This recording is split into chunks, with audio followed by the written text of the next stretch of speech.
It begins with a single flame, a faint, flickering light at the edge of the dark, the kind that catches your eye as you walk alone on a cold October night. You tell yourself it's just a candle, a decoration, another pumpkin glowing on a porch. But the light doesn't stay still. It wavers, like it's breathing.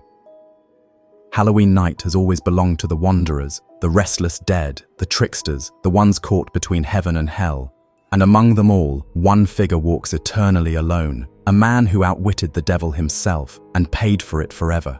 They call him Stingy Jack. Long before the jack-o'-lantern became a harmless grin on your doorstep, it was a warning, a cursed beacon carved from turnips and lit with embers stolen from the underworld. In the old Irish countryside, those hollow faces didn't smile. They sneered, they watched. They were made to keep Jack away and to keep worse things from following him. But fire travels. When the old world crossed the ocean to the new, the lantern changed shape. The turnip became a pumpkin, the curse became a tradition, and a flicker of hellfire became the warm glow of Halloween. And yet, every October, when the candles burn and the carved faces grin into the night, that same ember still burns, the one Jack carried when he was turned away from heaven and hell alike. We light them to honor the story. We light them to chase away the dark. But maybe, just maybe, we're lighting the way for him to find us again. Before the smiling, orange face on the suburban doorstep, before the scent of pumpkin spice and the rustle of candy wrappers before the holiday, there was the horror. Before the decoration, there was the damnation. The story of the jack-o'-lantern does not begin in a cheerful, sun-drenched pumpkin patch. It begins on a dark, muddy, and deeply godless road in the heart of old 18th century Ireland. And its hero is not a hero at all. He is a villain, a trickster, a sinner of such a profound and unshakable wickedness that he would become a legend. His name was Jack. And the stories told in the low, flickering light of 100,000 peat fires would give him a title that he had earned time and time again. They called him Stingy Jack. To understand Jack, you must first understand the world that made him. This was not the quaint, green, and deeply romantic Ireland of the tourist brochures. This was a land of a deep, and often very brutal, poverty. A land of famine, of oppression, of a faith that was as hard and as unforgiving as the stony soil. It was a world where wit was a weapon, where a clever tongue was more valuable than a strong arm, and where the line between the sinner and the saint was often a very, very blurry one. And Jack was a master of the blur. He was, the stories say, a blacksmith by trade, but his true and only vocation was sin. He was a drunkard of legendary capacity, a liar of almost poetic genius, a manipulator of a cruel and breathtaking skill. He was a man who had a soul that was as black and as gnarled as a bog oak, and a wit that was as sharp and as bright as a newly forged blade. He was a man who loved nothing, who believed in nothing, and who feared nothing, not even the devil himself. And it was this supreme and deeply arrogant lack of fear that would be his undoing, and the source of his eternal and deeply cursed fame. The story begins, as it so often does, in a dark and deeply disreputable tavern. Jack is drinking, as he always is, his laughter a loud and deeply unpleasant braying sound in the smoky, crowded room. And as he is about to order another drink, a drink that he has no intention of paying for, he feels a sudden and deeply unnatural chill in the air. The laughter in the room seems to die. The fire in the hearth seems to flicker and dim. And Jack looks up, and he sees a dark and deeply menacing stranger standing beside him. The stranger's eyes burn with a cold and very ancient fire, and Jack, for all his arrogance, knows instantly who this is. His time is up. The devil has come to collect his deeply and long overdue soul. But Jack, even in the face of his own personal and fiery damnation, does not panic. He smiles. It is a thin, cruel, and deeply calculating smile. He sees not an ending, but an opportunity, a final and most glorious of all his cons. He greets the devil with a familiar and deeply disrespectful warmth. He agrees to go with him, to pay his final debt. But he makes one last, simple request. He is a man who has always enjoyed the pleasures of the flesh. he says.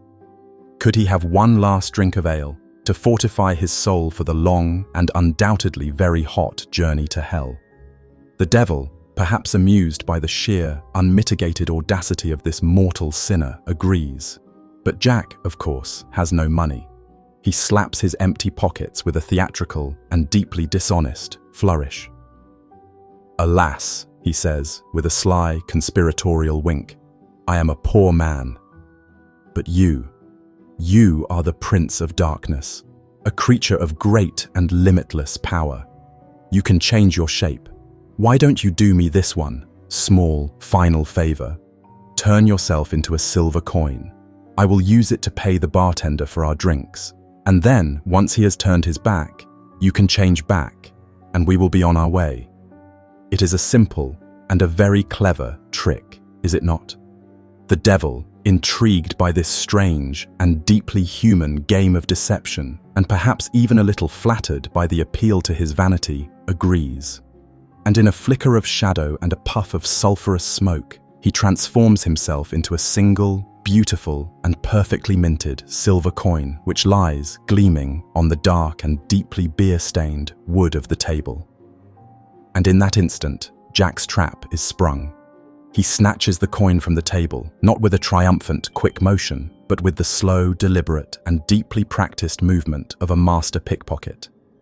And he shoves it, not into the hand of the bartender, but deep into his own worn and deeply greasy leather purse. And inside that purse, Jack, a good and deeply superstitious Irish Catholic for all his sins, always kept a small and very powerful silver crucifix. The devil was trapped. The holy and deeply anathema power of the crucifix, in the close, dark and deeply unholy confines of Jack's purse, rendered the Prince of Darkness completely and utterly powerless. He could not change back. He was a prisoner in the form of a single, useless and now deeply humiliated silver coin. He raged, he threatened, he promised Jack an eternity of torments so exquisite and so personal that it would make the fires of hell seem like a warm and welcoming bath. But Jack just laughed, his loud braying and deeply triumphant laugh. And he made the devil a deal. He would let him go, but only if the devil would promise to not claim his soul for another 10 years. The devil, seething with a rage that was as old and as hot as the core of the earth itself, had no choice. A promise in the old magical world of the folklore was a binding and deeply legalistic contract. He agreed, and Jack, with a slow and deeply theatrical flourish, opened his purse. He took out the silver coin and he tossed it contemptuously onto the table. And the devil, in a flash of fury and a cloud of stinking smoke, was gone. 10 years passed. 10 years of the same, selfish, drunken, and deeply sinful life for Stingy Jack. He did not repent. He did not change his ways. He knew that he had a decade of freedom, and he intended to enjoy every single damnable minute of it. And then, on the 10th anniversary of his great and deeply blasphemous victory, he was walking down a lonely country road, and the devil appeared before him again. This time, the devil's face was not one of amused curiosity. It was a mask of cold, hard, and deeply patient fury. This time, there would be no tricks. There would be no bargains. It was time to pay his debt. But Jack, once again, was ready. He smiled, his same, thin, and deeply infuriating smile. "I will come with you," he said, with a sigh of mock resignation. "A deal is a deal. But I am an old man now, and the journey to your kingdom is a long one. Before we go, could you do me one last, small, and deeply final kindness? I see a fine and very sweet-looking apple tree over there. I am terribly hungry. Could you, with your great and nimble power, climb that tree and fetch me a single sweet apple to be my last and only earthly meal?"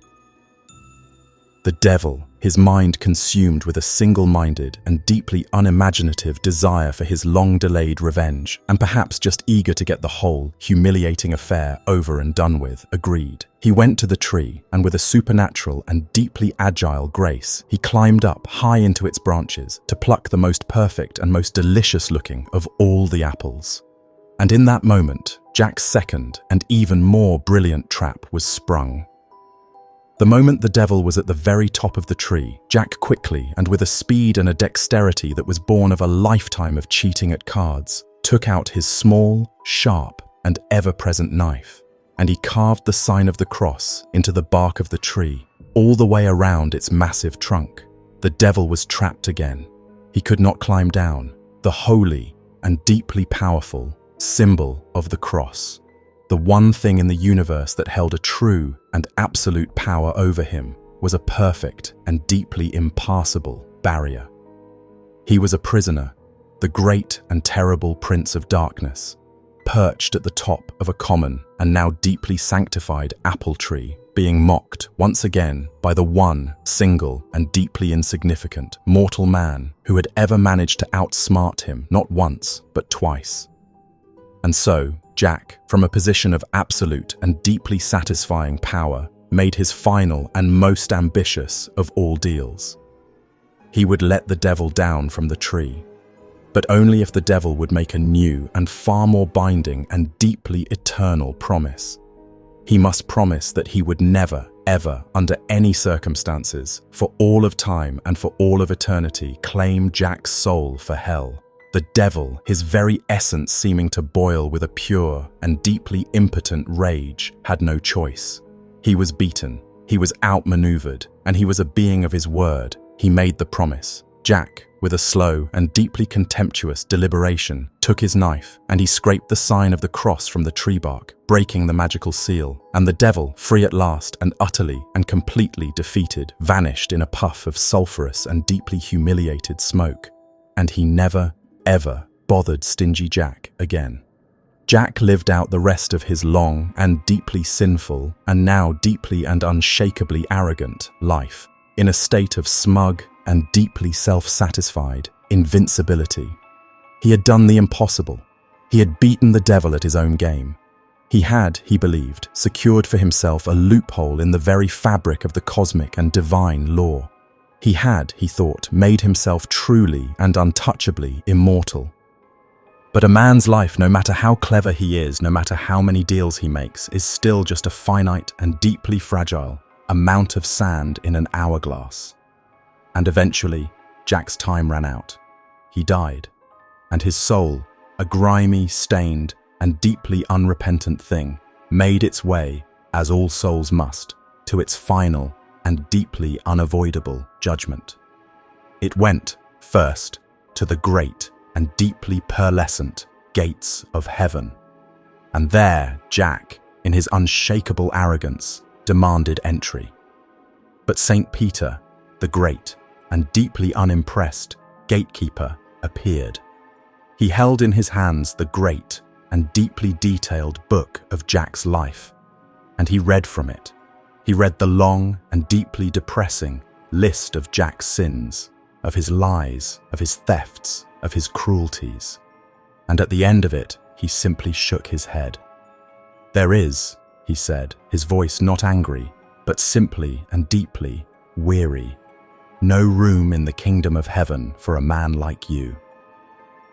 And the great pearly gates were slammed and locked shut. So Jack, disappointed but not entirely surprised, turned and he made his way down, down, down the long, dark and winding path to the fiery and deeply familiar gates of hell. And there he was met by the devil himself. Jack smiled his old, familiar and deeply smug smile. He was not here to be a prisoner. He was here to be a guest, perhaps even a colleague. He had, after all, earned the devil's respect, had he not? But the devil was not smiling. His face was a mask of cold, hard, and deeply satisfying victory. "A promise," he said, his voice a dry and deeply triumphant hiss, "is a promise. I swore, on my own, dark and very binding honor, that I would never ever claim your soul for hell, and I am a being of my word. You cannot come in." And the great iron gates of hell were slammed and locked shut. And in that moment, Stingy Jack, the cleverest of all men, finally, and for the very first time, felt the cold and deeply icy touch of true and absolute fear. He was trapped. He was a soul that had been rejected by both heaven and hell. He had, in his cleverness, outsmarted himself not just out of damnation, but out of any and all of the available afterlives. He was an eternal and deeply and completely and utterly alone outcast, doomed to wander forever in the great, dark, cold, and completely empty space between the worlds. "But where will I go?" Jack cried, his voice for the first time a thin and deeply pathetic wail of pure and deeply childish terror. "It is so dark here I cannot see my way," and the devil, in a single, final, and deeply ironic act of a cruel and deeply theatrical pity, reached with his clawed hand into the very fires of hell. And he plucked out a single, eternally burning and never-consuming ember, and he threw it to Jack. "Take this," he said, his voice dripping with a final and deeply satisfying contempt, "to light your way." And Jack, who had just finished eating a turnip that he had been carrying in his pocket, a stolen turnip, of course, the last and only possession from his earthly life, quickly, and with his old, clever, and deeply nimble fingers, hollowed it out. And he placed the devil's burning hellfire ember inside the hollowed-out shell. And with this small, grotesque, and deeply unholy lantern in his hand, this Jack of the Lantern, he began his long, slow, and eternal walk, a lonely and deeply cursed and deeply Irish ghost, forever wandering the dark and empty and deeply unforgiving roads of the world, with no destination, no hope, and no company but the small and deeply hellish fire of his own, very clever and deeply and eternally damned soul. The story of Stingy Jack is a story of a single, damned soul, a brilliant, terrifying, and deeply personal Christian folktale about the eternal consequences of a life of sin. But the tradition that would give his ghostly lantern a physical and deeply iconic form is far older, far stranger, and far more primal. To find the true, ancient, and pagan heart of the jack-o'-lantern, we must leave the world of the clever, deal-making trickster, and we must journey back, deeper into the mists of time, to the night when the dead themselves were said to walk the earth. We must go to the ancient Celtic festival of Samhain. Samhain, for the ancient peoples of Ireland, of Scotland, of Britain, was the most important, the most powerful, and the most deeply and truly terrifying night of the entire year.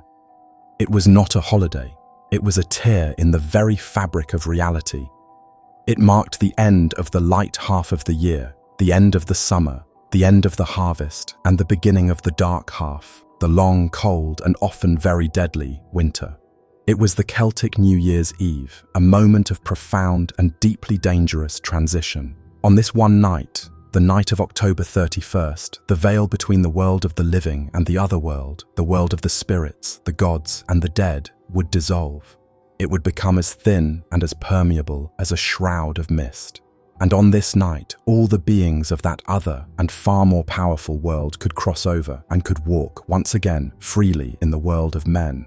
This was not, for the most part, a welcome event. Samhain was a night of a deep and deeply practical fear. The world, for this one night, was no longer a safe or a predictable place. It had been invaded. The air itself was thick with a strange and deeply potent magic. The normal laws of physics, of time, and of space no longer applied. It was a night of pure, unadulterated, and deeply supernatural chaos. The primary and most important of all the visitors on this night were the dead, the ghosts of the ancestors. And these were not the sorrowful, ethereal, and largely harmless apparitions of the later Victorian ghost story. These were powerful and often very demanding spirits. There were the friendly dead, the spirits of your own, beloved and recently departed family members. These spirits would return to their old homes on the night of Samhain, seeking the warmth, the comfort, and the company of their living relatives. And they had to be welcomed. Great communal bonfires would be lit on the hilltops, their flames a sacred and deeply magical beacon to guide the friendly spirits home through the darkness. And in every home, the hearth fire, which had been extinguished, would be relit with a brand taken from this sacred bonfire. And a great feast for the dead would be prepared, the finest food and drink of the harvest, and a place would be set at the table for the unseen, but very much present, ghostly guests. To welcome and to honor your own ancestral dead was a sacred and deeply important duty. It was a way of maintaining the great and unbroken chain of the bloodline. It was a way of ensuring that your dead relatives would continue to act as your spiritual protectors, your guardians in the other world for the coming year. But the open doorway worked both ways.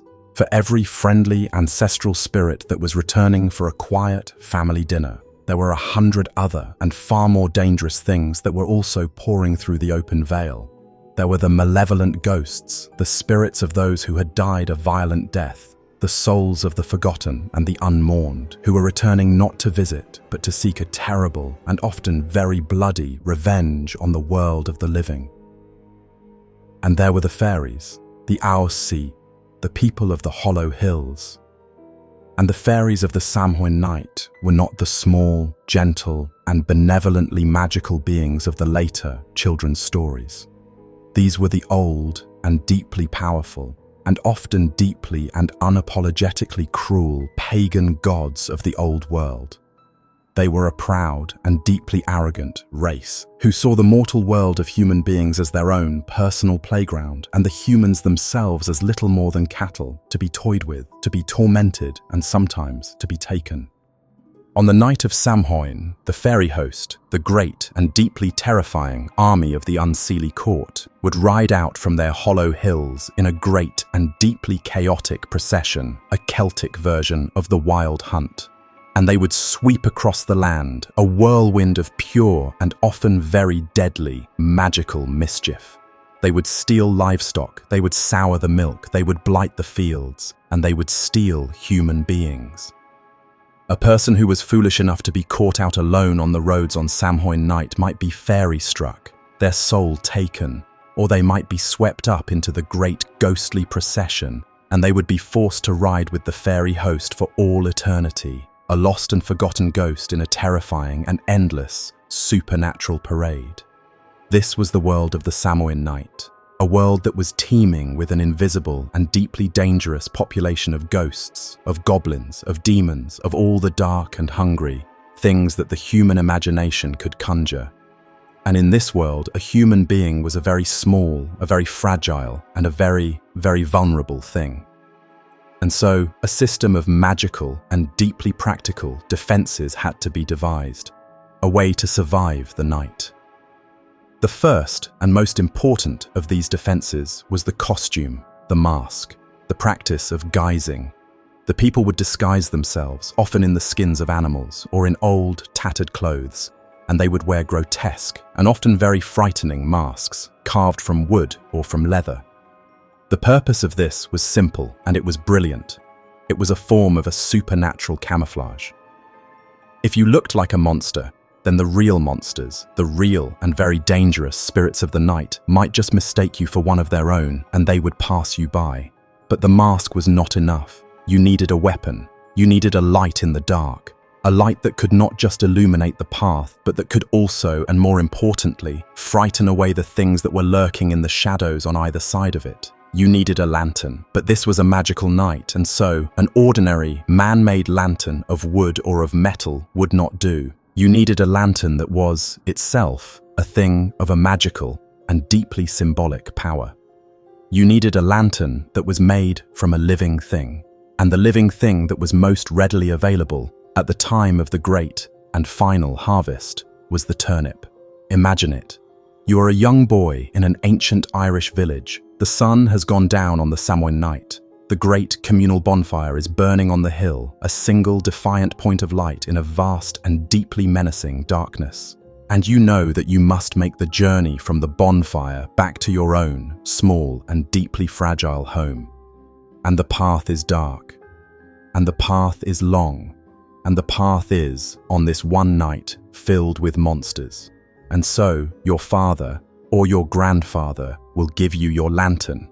It is a large and often very gnarled and deeply earthy-smelling turnip. It has been painstakingly and lovingly hollowed out with a small, sharp knife, and on its tough outer skin, a face has been carved.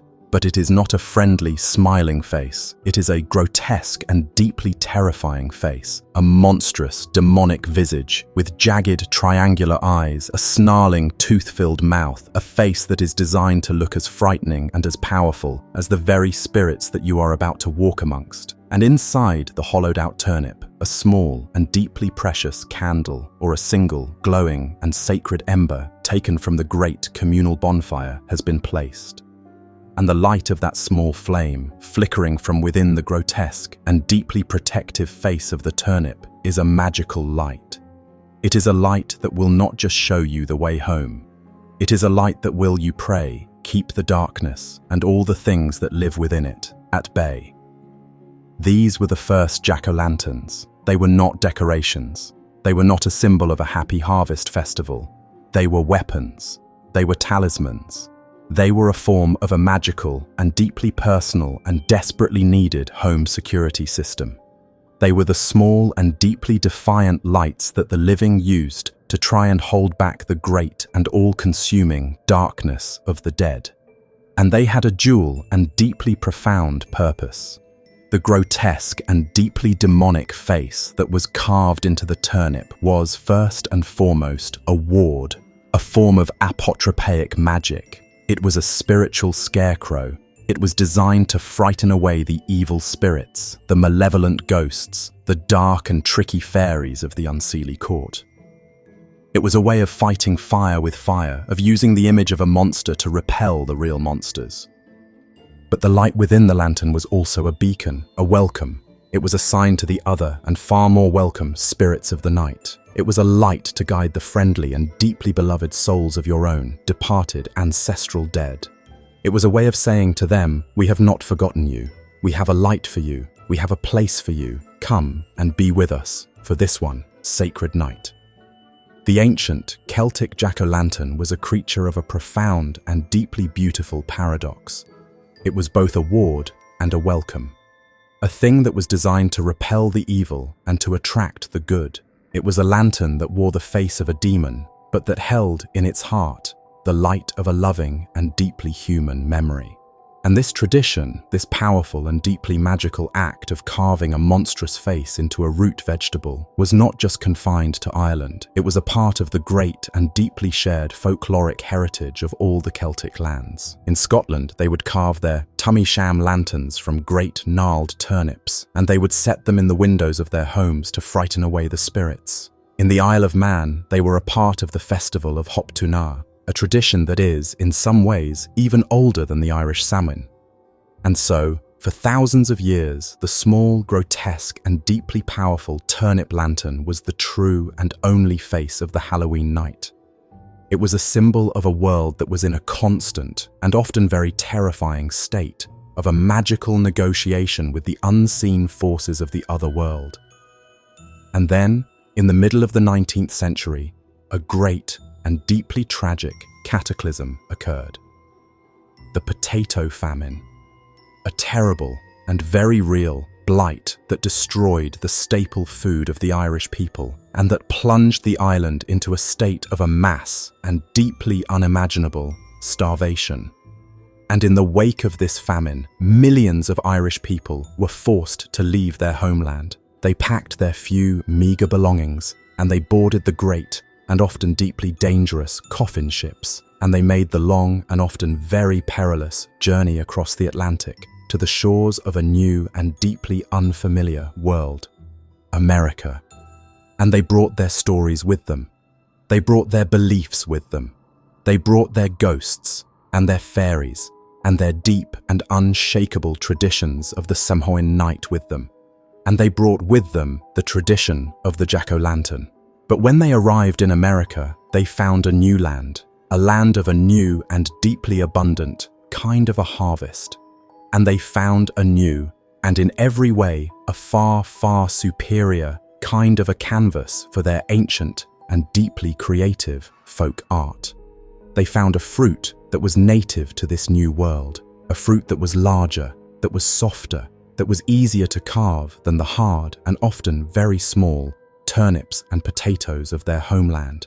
And it was a fruit that was a deep and deeply and perfectly symbolic, shade of orange, the very color of the autumn harvest itself. They found the pumpkin. And in that moment, the old, gnarled, and deeply European turnip demon was about to be reborn in a new, bigger, brighter, and deeply and unapologetically American form. The age of the pumpkin had begun, and the world would never be the same. The old world was dying. For the people of Ireland in the mid-19th century, this was not a poetic metaphor. It was a literal and deeply agonizing reality. The land itself, the green and once bountiful earth that had sustained them for thousands of years, had turned against them. A strange and deeply malevolent blight, a microscopic, waterborne mold, had come from the new world, and it had found a perfect and tragically defenseless victim in the Irish potato. The potato was not just a food in Ireland, it was the food. It was the lifeblood of the rural peasant population. And in the terrible, rain-soaked summer of 1845, that lifeblood began to turn black in the fields. The Great Famine, and Gorta Mór, the Great Hunger, had begun. What followed was a slow-motion apocalypse, a period of a profound and almost unimaginable suffering. For the next 7 years, the potato crop would fail again and again, and the people of Ireland would starve. They would eat the weeds from the roadsides, the bark from the trees. They would die in their hundreds of thousands, in their small stone cottages, their bodies emaciated, their mouths stained green from the grass they had been eating. It was a horror that was biblical in its scale. A tragedy that was compounded by the cruel and often deliberately indifferent policies of their British landlords. And so, the Great Exodus began. Faced with a choice between a certain, slow, and agonizing death in their homeland and the terrifying but deeply hopeful uncertainty of a new life in a new world, millions of Irish people made the only choice they could. They left. They packed their few, meager, and often deeply pathetic worldly possessions. But they also packed a cargo that was invisible, that was weightless, and that was, in the end, far more valuable and far more enduring than any of their physical belongings. They packed their stories, they packed their beliefs, they packed their memories, and they packed their ghosts.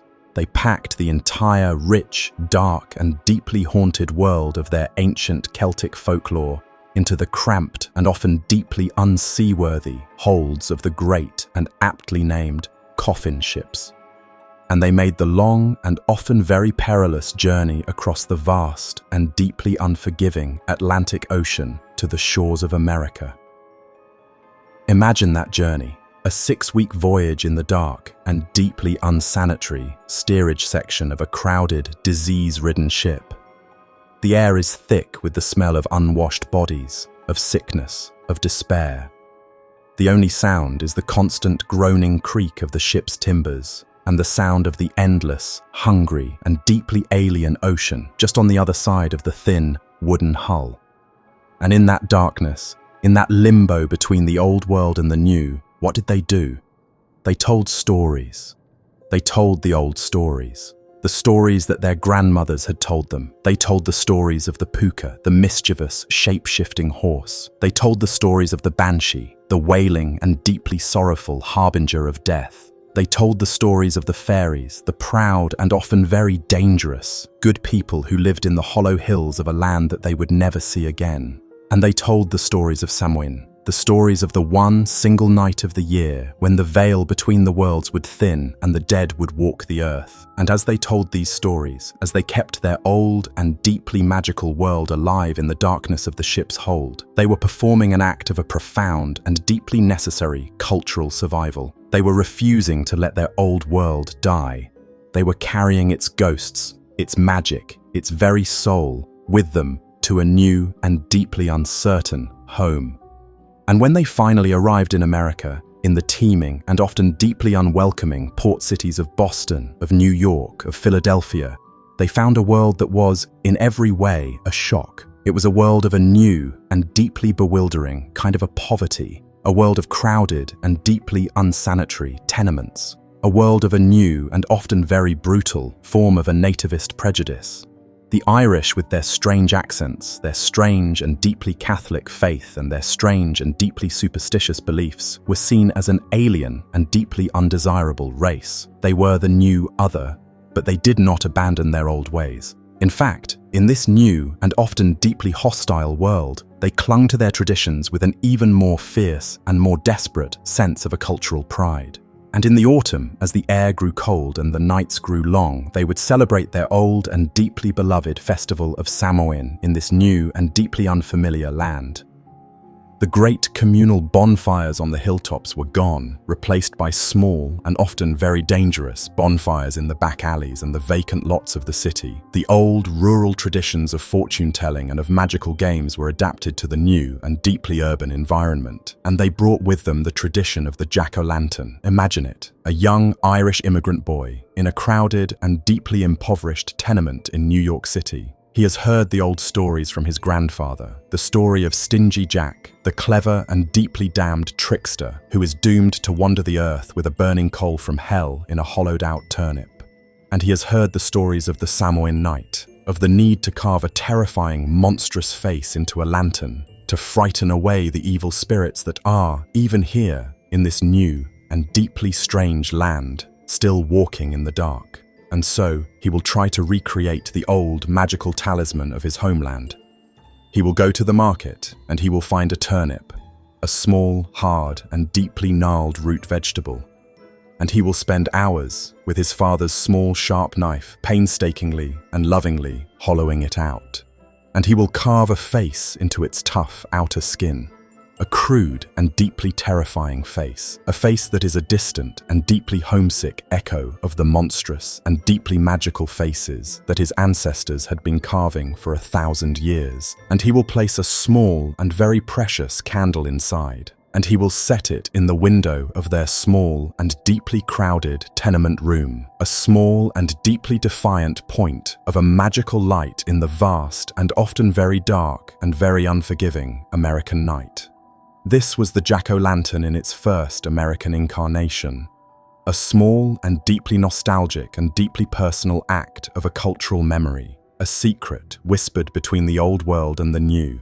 But then, as the Irish immigrants and their children and their children's children began to move out of the crowded ethnic ghettos of the cities, as they began to assimilate, to prosper, to become a part of the great and ever-growing American mainstream, their old and deeply private traditions began to mingle with the traditions of their new American neighbors. And the jack-o'-lantern was about to undergo a profound and deeply American transformation.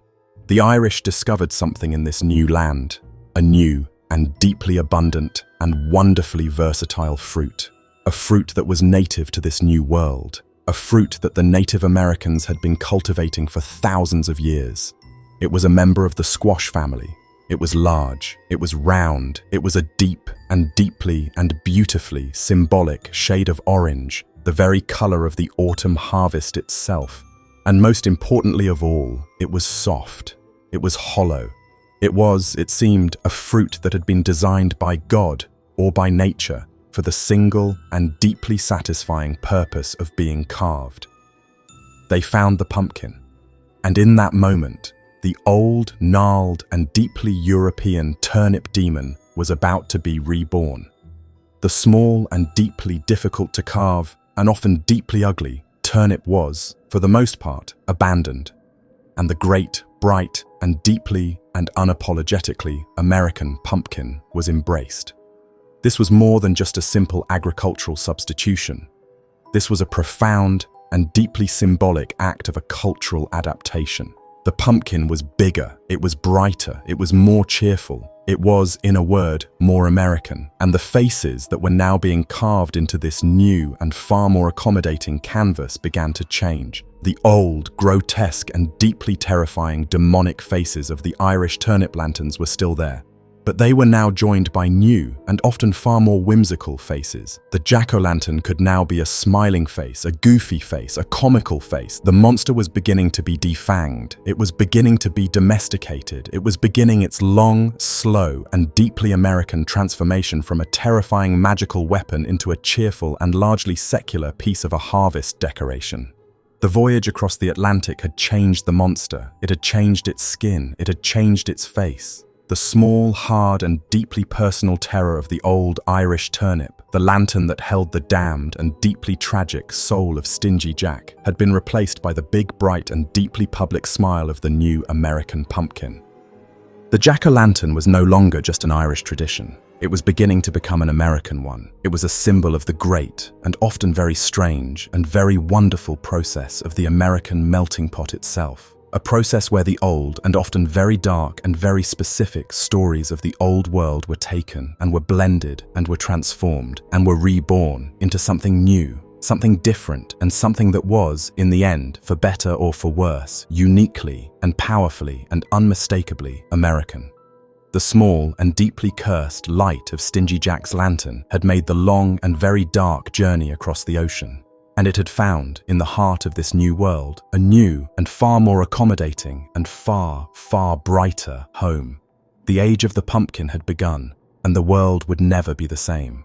The seed had been planted, carried across the ocean in the dark, and deeply haunted memory of a displaced people. The ancient Celtic tradition of the carved and candle-lit lantern had found a new and far more fertile soil in the heart of the new world. The hard, gnarled, and deeply European turnip had been replaced by the soft, bright, and deeply and unapologetically American pumpkin. And now, a revolution was about to begin. A quiet, slow-burning, and deeply cultural revolution. A revolution that would take this strange, and still largely Irish, folk tradition and transform it into the single, most powerful, and most instantly recognizable symbol of a new and uniquely American kind of a holiday. The story of the Pumpkin Revolution is the story of how Halloween itself was tamed. It is the story of how a dark and deeply pagan and often very dangerous night of supernatural terror was slowly and systematically transformed into a cheerful, secular, and largely child-friendly community festival. And the grinning and increasingly less demonic face of the pumpkin jack-o'-lantern was the symbol, and in many ways, the engine of that transformation. In the mid to late 19th century, America was a nation that was in the grip of a profound and often very anxious period of a self-discovery. It was a nation that was still trying to figure out what it was. It was a young country, a country of immigrants, a chaotic and often very violent collage of different cultures, different languages, and different beliefs. And in this great and often very messy melting pot, there was a deep and growing desire for a shared and uniquely American set of traditions, of holidays, of a national folklore. And in the autumn, as the harvest was brought in and the nights began to grow long and cold, the old and often very wild and very European traditions of the Halloween night began to cause a problem. The old Celtic tradition of Samhain, with its belief in a night of pure supernatural chaos, had been transformed in the rough and often very lawless world of the American cities into a night of a very real and very human kind of a chaos. Halloween in the 19th century was Mischief Night. It was a night of vandalism, of pranks that were often more cruel than they were funny, of a kind of a ritualized and often very destructive form of a social rebellion. Young men would roam the streets, they would tear gates from their hinges, they would overturn outhouses, they would harass and frighten their neighbors. It was a night of a deep and deeply unsettling social disorder, and the respectable and increasingly powerful middle-class society of the Victorian era, a society that valued order, propriety, and the sanctity of private property above all else, decided that this would not do. They began a concerted and deeply strategic campaign to reform Halloween, to tame it, to bring it indoors, to transform it from a night of a wild and often very malevolent public mischief into a night of a safe and deeply domestic private entertainment. And their greatest and most effective weapon in this cultural war was the party, the Halloween party. It was an invention of the late 19th century, and it was a work of pure and deeply creative social engineering. The party was designed to keep the young people off the streets. It was a way of channeling their chaotic, youthful energy into a safe, supervised, and deeply structured environment. And the parties were filled with a new and largely harmless set of Halloween traditions. Games like bobbing for apples, the telling of not-too-scary ghost stories, and the performance of quaint and often very silly fortune-telling rituals that were designed to predict a young person's future spouse. And the centerpiece of this new and deeply domesticated version of Halloween, the one, single, and most important of all the decorations for these new and deeply fashionable Halloween parties, was the jack-o'-lantern. The pumpkin, with its cheerful orange color, its round and deeply non-threatening shape, was the perfect symbol for this new and far more family-friendly version of the holiday. And the carving of the pumpkin became a new and deeply important domestic ritual. It was an activity that the whole family could participate in. The father would do the heavy and often very messy work of cutting the top and hollowing out the insides. The mother would save the seeds, to be roasted and salted as a treat. And the children, with the help of their parents, would draw the face and would watch, with a deep and almost magical sense of wonder, as their own simple and often very clumsy drawing was transformed by the sharp and deeply transformative point of their father's knife into a real and deeply glowing personality. The face of the jack-o'-lantern itself began to change. The old, grotesque, and deeply terrifying demonic faces of the Irish turnip lanterns, the faces that were designed to ward off a very real and very evil spiritual threat, were now joined by a new and far more common kind of a face. The smiling face, the goofy face, the face with the triangular eyes and the wide and often toothless grin. This was not a face that was designed to frighten away a demon. This was a face that was designed to make a child laugh. The jack-o'-lantern was being transformed from a magical talisman into a piece of a folk art, and as the 19th century turned into the 20th, a new and incredibly powerful form of a mass media would take this new and deeply Americanized image of the pumpkin jack-o'-lantern and would broadcast it to every corner of the nation. This was the golden age of the postcard. The Halloween postcard, which was wildly popular in the first 2 decades of the 20th century, was a strange and deeply beautiful art form. And it was a place where the old and the new traditions of Halloween met and mingled in a series of strange and often deeply surreal images. The postcards were a chaotic and deeply fascinating collage of all the different and often contradictory symbols of the holiday. You would see the old, dark, and deeply pagan figures of the witch on her broomstick, of the black cat, of the bat. You would see the new and deeply secular symbols of the Halloween party, the children in their costumes, the games of bobbing for apples, the images of a chaste and deeply romantic courtship. And at the very center of almost every single one of these images, the one, single, and most dominant of all the symbols was the jack-o'-lantern. But the jack-o'-lantern of the postcards was a new and deeply strange kind of a creature. It was no longer just a static carved object. In the weird and deeply anthropomorphic world of the Halloween postcard, the pumpkin had come to life. The postcards depicted a world that was populated and often ruled by a race of mischievous and often deeply strange pumpkin men. They were creatures with the round, orange, and deeply grinning head of a jack-o'-lantern, but with the small and often very dapper body of a human being. They would be shown, dressed in suits and top hats, dancing with the witches. They would be shown, riding on the backs of great black cats. They would be shown, playing pranks on the unsuspecting and often very frightened human children. The jack-o'-lantern was no longer just a symbol. He was now a character, a new and deeply American addition to the great and ever-growing pantheon of the Halloween monsters.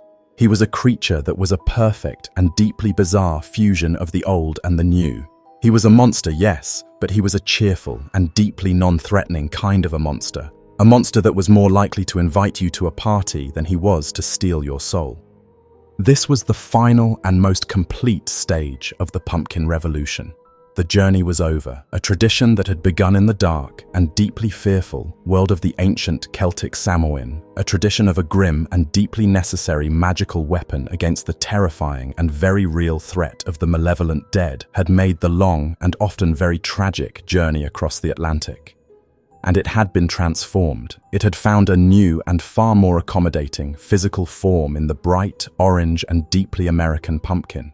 and it had found a new and far less terrifying purpose in the safe, domestic, and deeply child-friendly world of the new American Halloween party. The pumpkin revolution was, in essence, a revolution of the light against the dark. It was the story of how the warm, cheerful, and deeply communal glow of 1,000 smiling pumpkin faces had, in the end, managed to conquer the old and very dark and very lonely and deeply damned and deeply European fire of Stingy Jack's single and very tragic turnip.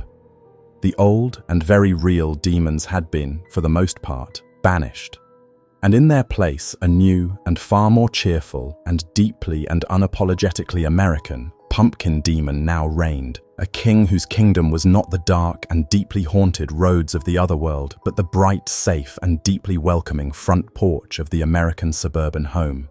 The revolution was over, and the pumpkin had won. The revolution was over, the pumpkin had conquered. The small, gnarled, and deeply personal turnip ghost of the old world had been replaced by the big, bright, and deeply public smile of the new. The jack-o'-lantern, in its new and unapologetically American form, had become the undisputed and deeply cheerful king of the Halloween night. Its journey from a tool of grim, magical warfare to a piece of festive harvest decoration seemed to be complete. The monster, it seemed, had been tamed, hollowed out, and turned into a safe and deeply charming piece of folk art. But a symbol as old, as powerful, and as deeply rooted in our primal fears as the jack-o'-lantern does not give up its ghosts so easily.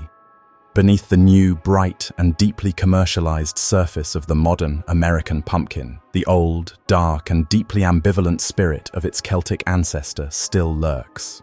To look at a jack-o'-lantern is to look at a paradox. It is to look at a creature that is, at its very core, a being of a profound and deeply unsettling duality. It is a light in the dark, yes, but it is a light that wears the face of a monster. It is a symbol that both welcomes and warns. It is both a guardian and it is a gate. To understand this duality, we must first return to the original and still most powerful of all its functions. The jack-o'-lantern is, first and foremost, a weapon. It is a form of a magical and deeply personal home security system, a spiritual scarecrow designed to protect the fragile human world from the dark and very real and very dangerous things that are said to walk on the Halloween night. Imagine the world of our ancestors, the world that created this tradition. It was a world that was not empty. It was a world that was teeming with an invisible and often deeply hostile population of spirits, of ghosts, of demons, of fairies. And on the one night of the year, on Samhain, on All Hallows' Eve, the walls that separated their world from ours would dissolve. And these things, these hungry and often very angry things, could cross over. And so, you needed a guardian. You needed a sentinel to stand at the most vulnerable point of your home, the doorstep, the threshold, the liminal space between the wild and deeply dangerous outside world and the safe and deeply sacred inner world of your own family hearth. And the jack-o'-lantern was that guardian. The face that you carve into the pumpkin is not an accident. It is a choice, a magical act. And for most of its long and deeply haunted history, that face was a monstrous one. It was a grotesque and deeply terrifying visage. A face with jagged, triangular, and deeply menacing eyes. A face with a snarling, tooth-filled, and deeply demonic grin. You were not carving a portrait of a monster. You were carving a weapon. You were creating a magical and deeply powerful apotropaic symbol. The word apotropaic comes from the Greek, and it means, literally, to turn away. Apotropaic magic is a form of a defensive, sympathetic magic. It is a magic that is based on the ancient and deeply primal belief that you can fight fire with fire, that you can use the image of a terrible thing to ward off the real and far more terrible thing itself. The grotesque, gargoyle faces that were carved onto the great medieval cathedrals were not just decorations. They were apotropaic symbols, designed to frighten away the real and far more dangerous demons that might try to approach the sacred space of the church. The terrifying lion-headed door knockers on an old medieval door were not just a piece of hardware. They were a magical guardian a warning to any evil spirit that this house was protected. And the face of the jack-o'-lantern served the exact same purpose. It was a way of saying to the dark and often very malevolent spirits of the Samhain night, this house is already occupied by a monster that is more terrifying, more powerful than you are. So, pass by. There is nothing for you here. The jack-o'-lantern was a kind of a spiritual bluff, a magical and deeply creative act of a psychological warfare waged against the unseen armies of the night. It was a way of turning the tables on the darkness, of using the very image of fear itself as a shield against the things that we are afraid of. But the face was only half of the magic. The other, and arguably more powerful, half was the light. The single, small, and deeply precious flame that was placed inside the hollowed-out gourd. Fire, in the old, pagan world, was not just a source of light and of warmth. It was a sacred and deeply magical element. It was a piece of the sun, a piece of the divine, brought down to earth. It was a powerful and deeply effective, purifying agent. It was the one thing that the creatures of the dark, the spirits of the cold, the ghosts of the unholy, could not abide. The great communal bonfires of the Samhain festival were not just a party, they were a ritual of a communal and deeply necessary purification. The smoke of the bonfires would bless the people and the livestock, cleansing them of the sickness and the bad luck of the old year, and protecting them for the coming dark year of the winter. And the small, single candle flame burning inside the jack-o'-lantern was a miniature and deeply personal version of that same sacred fire. It was a tiny and deeply defiant bonfire for the home. Its light was a holy light, a protective light, and its glow shining out through the monstrous and deeply terrifying eyes and mouth of the carved face was a beacon of a magical and deeply spiritual power. This was the jack-o'-lantern in its purest and most ancient form, a grinning and deeply magical guardian, a sentinel of fire and of fear, standing watch at the threshold of the home, protecting the fragile and deeply precious world of the living from the dark and very hungry world of the dead. But here, at the heart of the tradition, we find a profound and deeply beautiful paradox. Because the jack-o'-lantern was not just a ward, it was not just a weapon designed to frighten things away, it was also an invitation, a welcome. The night of Samhain, of Halloween, was not just a night of a malevolent and deeply dangerous spirits. It was also the one night of the year when the friendly dead, the spirits of your own, beloved and recently departed ancestors would return. And these spirits were not to be feared, they were to be welcomed, they were to be honored, they were to be invited back into the home, back into the family, for one single and deeply sacred night of a communal remembrance. And the light of the jack-o'-lantern, that single glowing flame, was also a beacon for them. It was a lighthouse in the dark and stormy sea of the supernatural night, a light that was designed to guide the lost and deeply beloved souls of your own dead relatives safely back to the warmth and the love of their old family hearth. The jack-o'-lantern, then, was a creature of a profound and deeply necessary duality. Its monstrous face was a warning to the evil spirits, a sign that said, "Keep out." But its warm and deeply welcoming inner light was an invitation to the good spirits, a sign that said, "Welcome home." It was a magical and deeply sophisticated sorting mechanism, a spiritual filter designed to separate the wanted from the unwanted dead. It was a symbol of a deep and deeply complex and deeply mature relationship with the world of the dead. A relationship that understood that the dead were not just one thing, that they were both a source of a potential and very real danger and a source of a deep and very necessary comfort and connection. And it is this deep and often unspoken duality, this paradoxical nature of the grinning guardian, that has, I believe, allowed the jack-o'-lantern to survive and to thrive in our own modern world.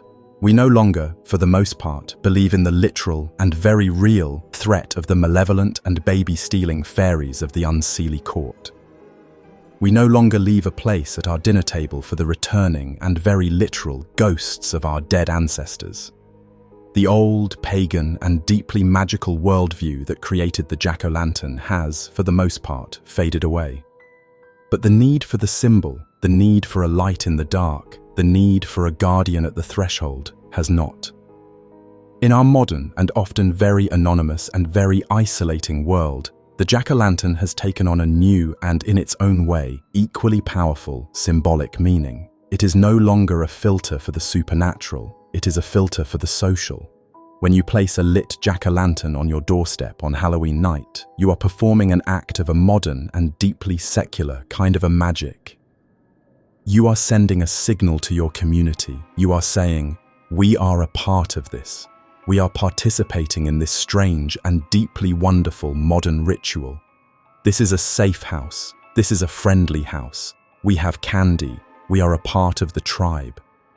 The light of the jack-o'-lantern is a beacon of a communal and deeply welcoming spirit. It is a light that is designed to guide the small and often very loud and very costumed spirits of the neighborhood children to your door. But the monstrous face is still there. The grin is still there. And it is still, on some deep and often unconscious level, a ward, a protection. It is a playful and deeply symbolic acknowledgement of the darkness, of the chaos, of the mischief that is also a part of the Halloween night. It is a way of saying to the older and often more destructive teenagers who might be out looking to cause trouble, we see you. We acknowledge the darkness. We have our own friendly monster here. So please, pass us by. The jack-o'-lantern is the perfect and most enduring symbol of the strange and deeply paradoxical nature of the modern Halloween itself. A night that is both a celebration of a warm and deeply nostalgic sense of a community and a playful and deeply cathartic acknowledgement of our own deepest and often very primal fears of the dark and of the monster. It is a symbol that is both friendly and frightening, both welcoming and wary. And it is, in the end, a profound and deeply beautiful symbol of the home itself.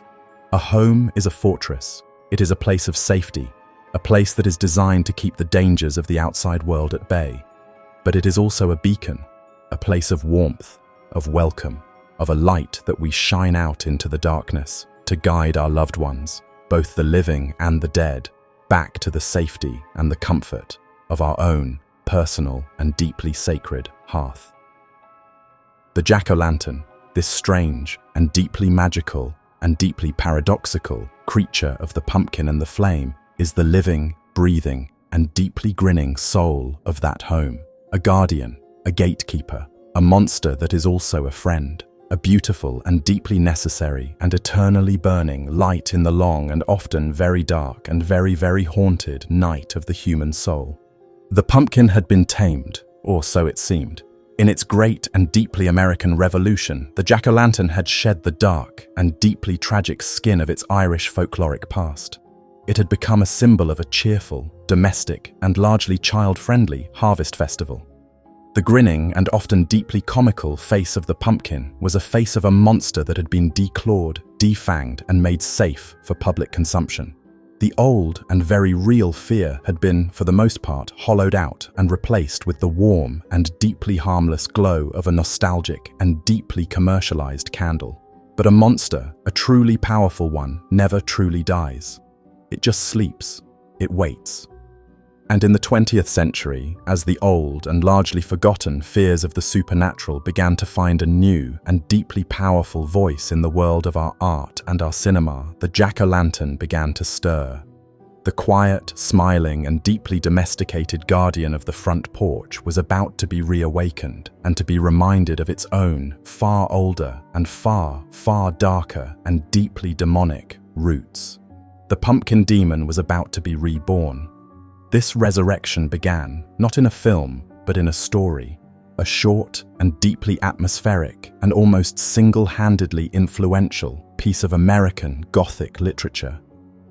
In 1820, the American author Washington Irving published The Legend of Sleepy Hollow, and in it he created a monster that would, through a strange and deeply cinematic process of a cultural fusion, become inextricably and eternally linked with the image of the jack-o'-lantern. He created the Headless Horseman. Irving's headless horseman is not, in the original story, a pumpkin-wielding demon. He is the ghost of a Hessian soldier whose head was shot off by a cannonball during the Revolutionary War, and he rides at night through the dark and deeply haunted hollows of upstate New York in search of his lost head. But in the story's terrifying and deeply ambiguous climax, the terrified and deeply superstitious schoolteacher Ichabod Crane is chased by the horseman. And the horseman, as he is about to strike, is seen to hurl his head at the fleeing Crane. But it is not a head, it is a pumpkin, a great and deeply shattered pumpkin. It is, in the story, just a prank, a trick played on the gullible Ichabod by his rival for a woman's affections. But the image, the powerful and deeply unforgettable image of a monstrous, headless rider in the dark, on a powerful black horse, holding aloft a flaming and deeply demonic jack-o'-lantern, was a work of pure, accidental, and deeply influential genius. And when the Walt Disney Company, in 1949, adapted the story into a classic and deeply atmospheric animated featurette, they seized upon this image and they made it the terrifying and deeply iconic centerpiece of their film. The Disney version of the Headless Horseman is a creature of pure, chaotic, and deeply joyful malevolence.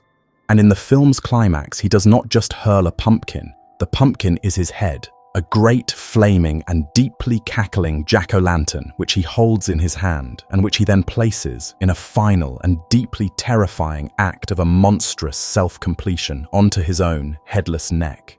In that single, brilliant and deeply terrifying animated sequence, the two great, and until that moment, largely separate, icons of the Halloween night, the Headless Horseman and the Jack-o'-lantern, were fused permanently and irrevocably into a single and deeply powerful new entity.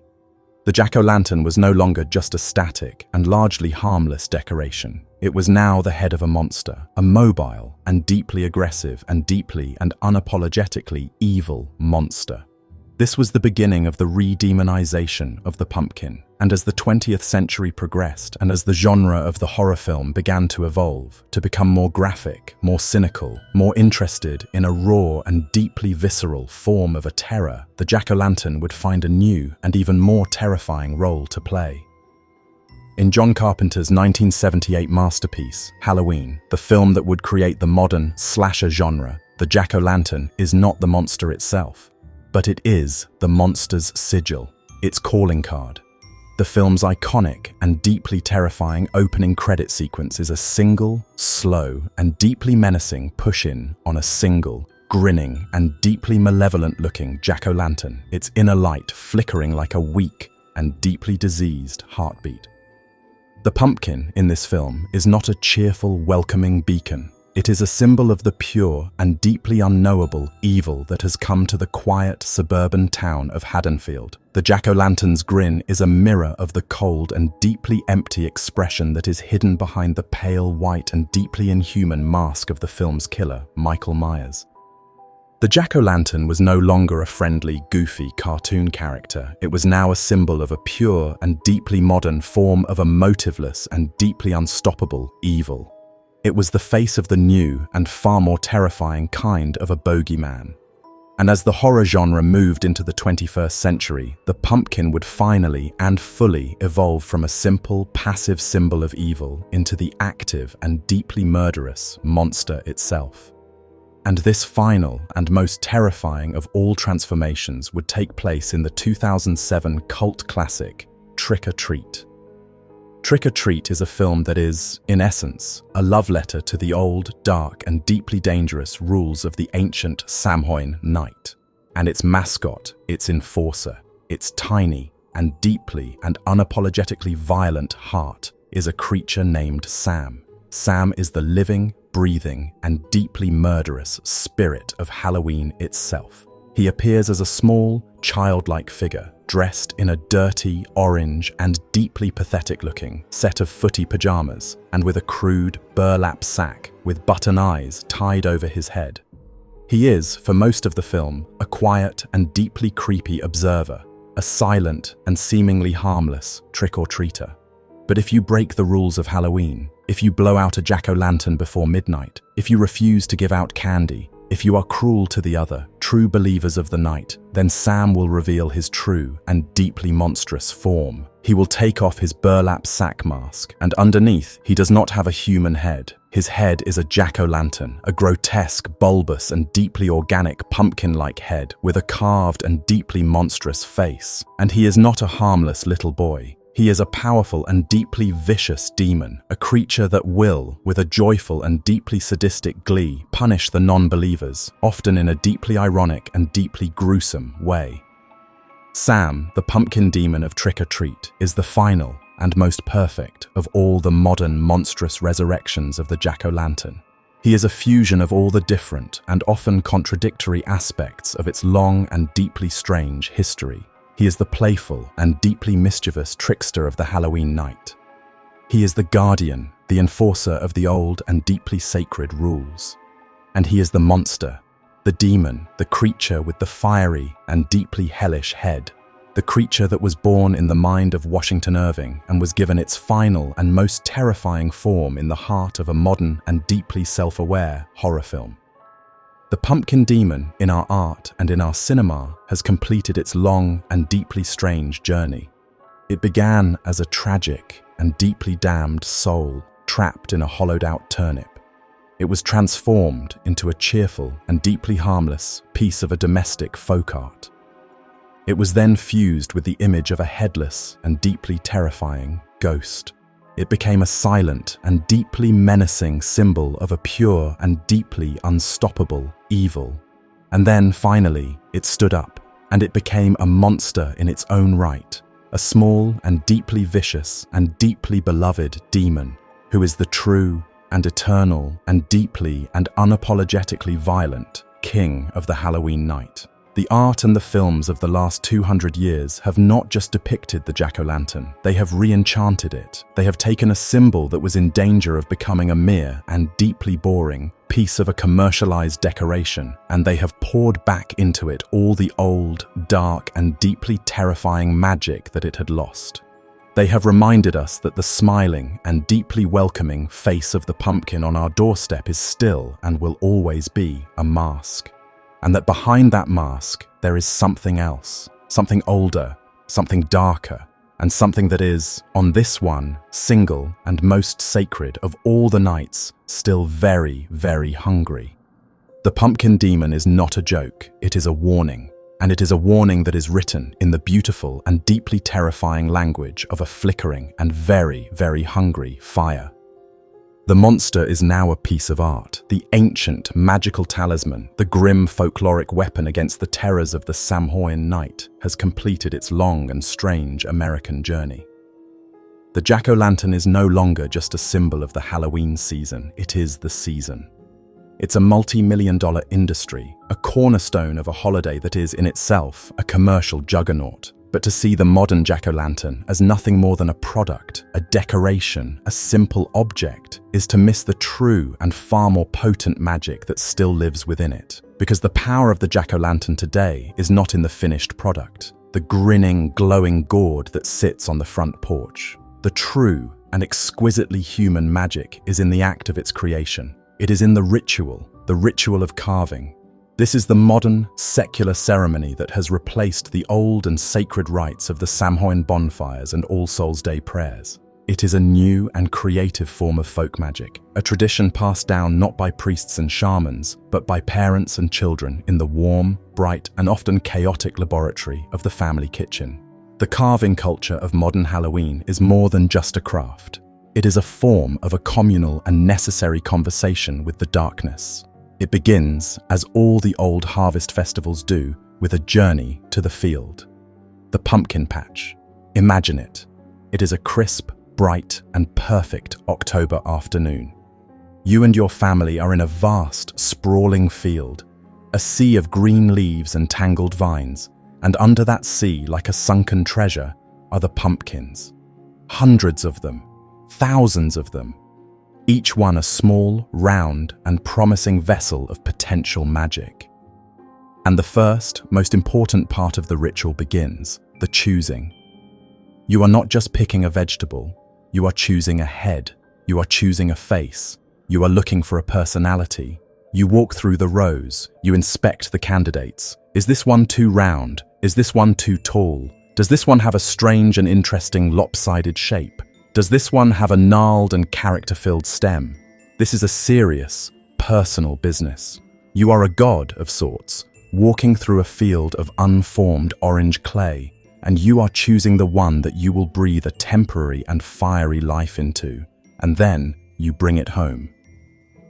The second stage of the ritual begins, the preparation. The kitchen table is covered in newspaper, the sacred and practical altar cloth for this messy and beloved ceremony. And the tools are laid out, not the ancient magical and symbolic tools of the druid, but the modern, secular and often inadequate tools of the suburban parent. The large and not quite sharp enough kitchen knife, the big sturdy metal spoon, the cheap, flimsy and brightly colored plastic carving tools that came in a kit from the local supermarket. The first act of the ritual is a violent one.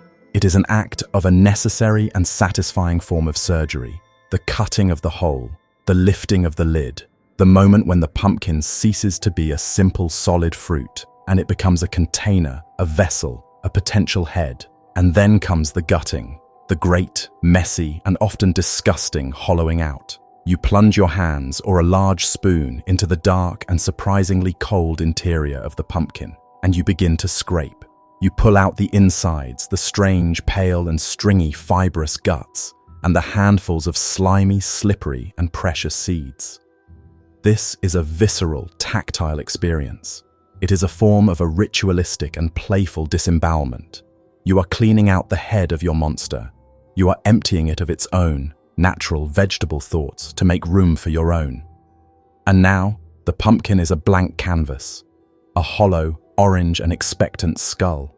And the third, most magical of all the stages of the ritual begins, the giving of the face.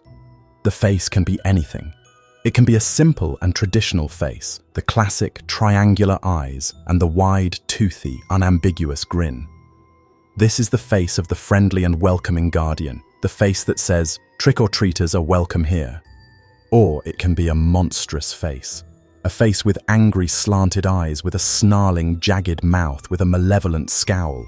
This is a face that is a direct and satisfying echo of the ancient, apotropaic faces of the old Irish turnip lanterns.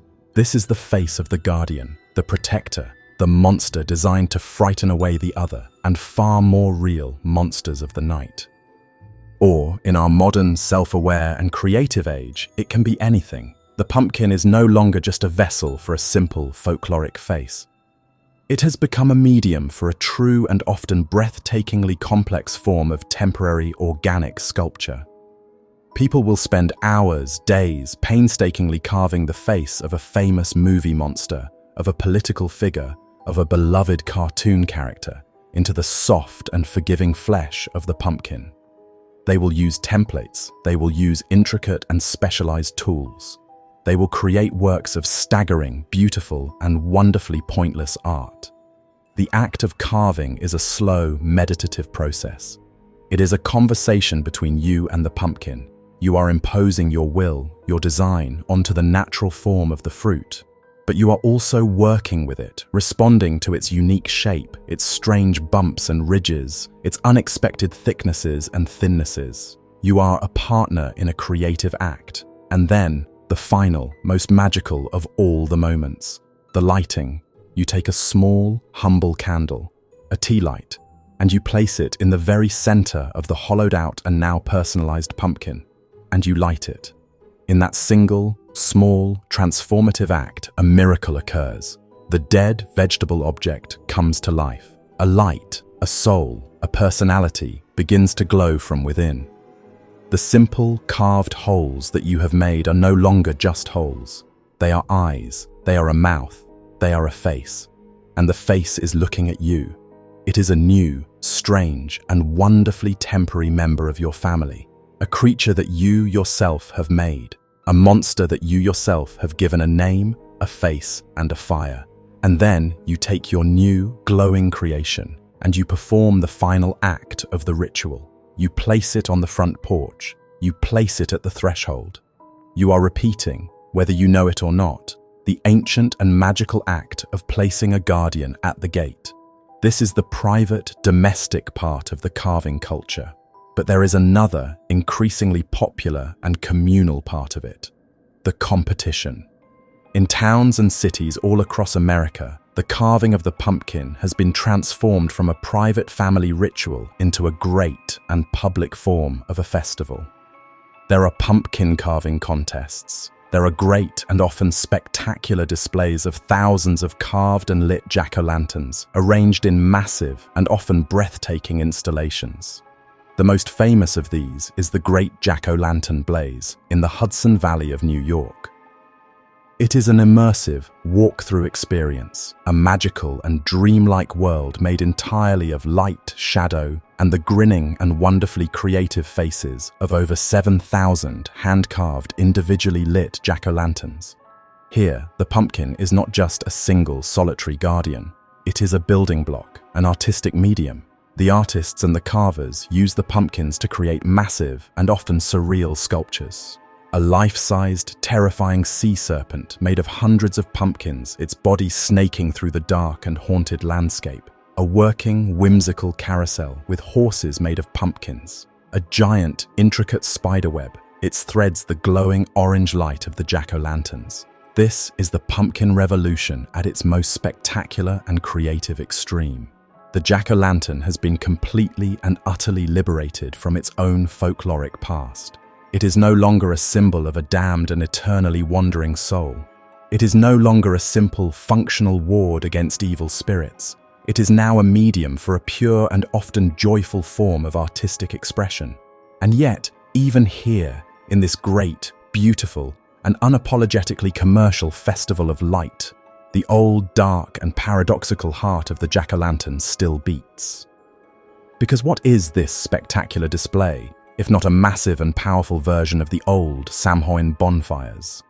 It is a great, communal, and defiant act of a light in the dark. It is a way of creating a safe, magical, and enchanted space in the heart of the darkest and most haunted of all the nights of the year. And the faces of the pumpkins, for all their creativity, for all their artistry, are still, for the most part, the faces of monsters. The faces of ghouls, of ghosts, of skeletons, of demons. The beautiful and joyful display is still, on a fundamental level, a gathering of the monsters. That is the true, enduring magic of the carving culture. It is a ritual that allows us to do two seemingly contradictory things at once. It is an act of creation, and it is an act of confrontation. It is an act that allows us to take a simple and ordinary object from the natural world and to transform it with our own hands and with our own imagination into a thing of magical and personal beauty. And it is an act that allows us to take our most ancient and primal of all fears, the fear of the dark, the fear of the monster, the fear of death itself, and to give it a face that we ourselves have carved, a face that we can control, a face that we can, in the end, laugh at, and a face that we can, with a single, small and satisfying puff of our own, warm and very much alive breath, extinguish, plunging the monster once again back into the safe and manageable darkness from whence it came. The carving is not just a craft, it is an act of a pure, human form of a magical and necessary control. And so, the night comes. The work is done. The small and deeply personal ritual of creation is complete. All across the land, in the quiet, darkening suburbs, in the bustling, anonymous streets of the city, in the lonely, isolated farmhouses of the countryside, a million tiny, monstrous suns begin to bloom in the twilight. The jack-o'-lanterns have been lit. They sit on their porches, on their windowsills, on their gateposts, a silent, grinning, and deeply familiar army of the night. They are a decoration. They are a tradition. They are, for most of us, a simple and unquestioned part of a beloved holiday. But if you look closely, if you truly look past the cheerful, commercialized surface of the modern Halloween, if you stare into the flickering and strangely hypnotic flame that burns in the heart of that hollowed-out gourd, you can still see it. A faint and deeply ancient and wonderfully persistent echo of the old magic. You can see the ghost of the damned and deeply clever Irish trickster. You can see the fierce and deeply protective ward against the malevolent spirits of the Samhain night. You can see the warm and deeply welcoming beacon for the returning and beloved souls of the ancestral dead. Why? Why does this strange and deeply specific and in many ways completely absurd tradition endure? In our bright, modern and relentlessly secular world, a world that has, for the most part, done its very best to forget its own dark and deeply magical past, why do we still, with such a deep and almost religious devotion, continue to perform this strange and deeply pagan act? Why do we still feel the need, year after year, to carve a monstrous face into a fruit and to put a fire inside of it? The answer is that the jack-o'-lantern is more than just a symbol. It is a ritual. And it is a ritual that allows us, as modern, civilized, and often deeply and profoundly disconnected human beings, to reconnect with something that is ancient, that is primal, and that is a deeply necessary part of our own human soul.